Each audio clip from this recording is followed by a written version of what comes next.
Hey everyone, this is Pragmatic Girl. Welcome you all. This is the fifth part of my 1000 vocabulary series.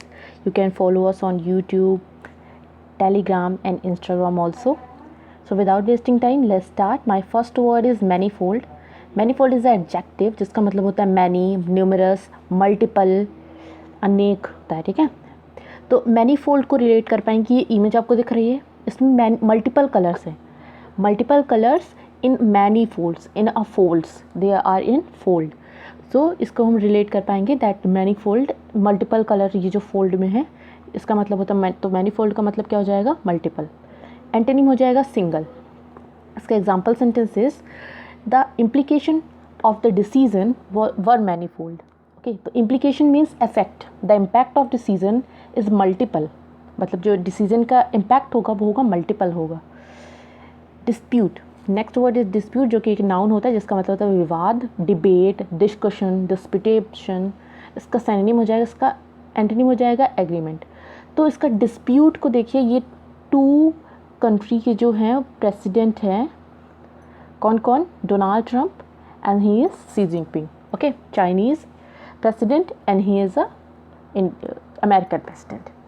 So there is always a dispute between them. Okay.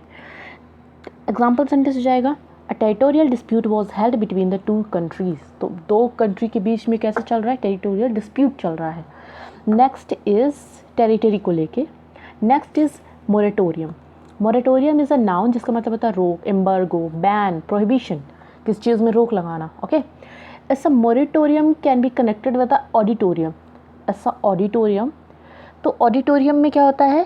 Prohibited होता है, कई चीज़ें prohibited होती हैं. That you can't smoke, you can't make noise, these are prohibitions in auditorium. Okay, तो moratorium related to auditorium and auditorium have prohibitions. Antonym is renewal. Renewal means renew करना किसी को. ओके, मतलब बैन का उल्टा हो जाएगा किसी का रिन्यूअल करना. इसका एग्जाम्पल सेंटेंस हो गया, मोरेटोरियम वॉज डिसाइडेड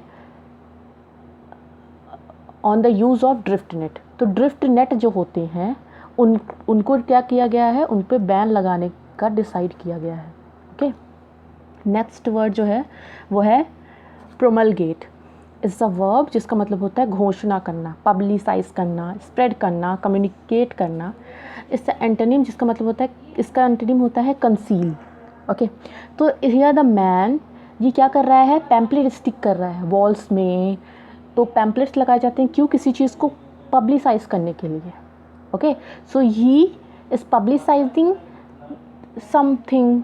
ओके, इसका एग्जाम्पल सेंटेंस हो जाएगा, these objectives have to be promulgated within the organisation. तो ये जो ऑब्जेक्टिव है उनको क्या करना चाहिए?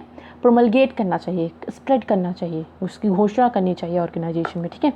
Next word is diverse. Diverse is adjective, it means various, many, sundry, विविध. Okay, many and sundry, it's sundry, it means various. So it's a image of our earth. Okay, so our earth have diversity, it have a diversity, it have a different kind of animals, plants and all. its antonym is similar. इस example sentence जो है इसका, India has huge culturally diverse population. India की जो India की culturally, मतलब India में कैसी पॉपुलेशन है? डाइवर्स, कल्चरली डाइवर्स पॉपुलेशन है. ओके, वेरियस, विविधता है इंडिया में कल्चर को लेके. Next is embark. Embark is a verb जिसका मतलब होता है शुरू होना, शुरू करना, बिगिन, टू बिगिन, और to get to a boat और ship. Okay, to get on a ship, इसको ये भी कह सकते हैं. इसका सिनोनिम होता है start and commence. Commence is also a synonym of start, मतलब स्टार्ट करना, कमेंस करना. इसका embark. So here the image, इस इमेज में क्या हो रहा है? एम्बार्कमेंट कर रहे हैं ये लोग, मतलब क्या कर रहे हैं? शिप में एम्बार्क कर रहे हैं. To go on a ship is also called as embarkment. इस antonym is and.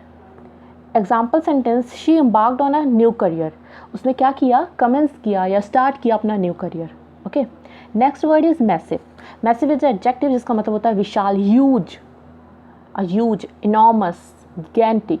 Okay, here the blast, here the blast of I think it's a recent in news, so it's a huge blast. Okay, it's an enormous, gigantic blast. Okay, so it's a massive blast. Its antonym is tiny. An example sentence is, I saw a massive rampart of stone. Rampart is a huge door of any hacienda. Hacienda means a mansion. Huge mansion को हम hacienda बोलते हैं. तो huge door of hacienda is called as a rampart. तो ये उसने क्या देखा, मैसिव, एक बड़ा सा गेट देखा या डोर देखा रैम्पार्ट का. Okay, of stone. Underscore. Underscore is a verb जिसका मतलब होता है पल देना, highlight, underline, play up. Okay, underscore, here the two word score, under and the score. Okay, so here we have a test paper with a 0 marks.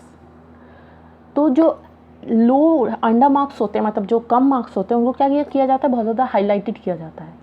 Okay, so under score को क्या किया जाता है, बहुत ज़्यादा हाईलाइट किया जाता है. ऐसे में याद करेंगे कि अंडर स्कोर्स को क्या किया जाता है, बहुत ज़्यादा हाईलाइट किया जाता है, अंडरलाइन किया जाता है. इसका एंटोनिम हो जाएगा प्ले डाउन. प्ले डाउन का मतलब होता है उसको दबाना और उसको कम करना, मतलब छिपाना करके कह सकते हैं, उसको नेग्लिजिबल कर देना. इसका एग्जाम्पल सेंटेंस जाएगा, the report underscore the issue. तो रिपोर्ट ने क्या किया है, हाईलाइट किया है इशू को. Next word is succumb. Succumb is a verb जिसका मतलब होता है झुक जाना. Yield, give up, give in, give away, मतलब इसका गिव अप कर देना. जैसे ये गर्ल है, इसने क्या कर दिया, गिव अप कर दिया है किसी भी चीज़ से, अपने करियर से, जॉब से, किसी भी चीज़ से इसने क्या कर दिया है, गिव अप कर दिया है. किसी भी पर्टिकुलर चीज़ से इसने गिव अप कर दिया. तो she succumbed to anything. Okay, इसका एंटोनिम हो जाएगा resist. Resist means to oppose. Okay, यहाँ पे क्या हुआ, गिव अप कर देना, और इसका मतलब क्या होगा, अपोज करना. इसका एग्जाम्पल सेंटेंस हो जाएगा, we can not merely give up and succumb to despair. हमें गिव अप नहीं करना चाहिए और हमें क्या करना चाहिए, डिस्पेयर मतलब होता है निराशा या कुछ भी कहो, और उस पर सकम्ब भी नहीं करना चाहिए, हार नहीं माननी चाहिए. Okay, next word is hike. Hike is a verb जिसका मतलब होता है वृद्धि करना है, to increase, raise up, put up. Okay, put up हो गया, रेज अप हो गया, it's a hike. So it's a image of hiking. You all know what is hiking. So hiking क्या करता है, हमारी अडॉप्टेबिलिटी बढ़ाता है, adaptability. Okay, hiking increases our adaptability. Adaptability means that हम डिफरेंट एनवायरनमेंट में सर्वाइव कर पाएंगे. It's adaptability. It's antonym is lower. Okay, decrease होना. इस example sentence, the government hiked up the price of milk bye 40%. तो government ने क्या किया है, हाइक अप किया है किसको, जो प्राइसेस होते हैं मिल्क के, उसको 40% से बढ़ाया है. Okay, so this is my last word. Thank you for watching. Please like, subscribe and comment. Thank you.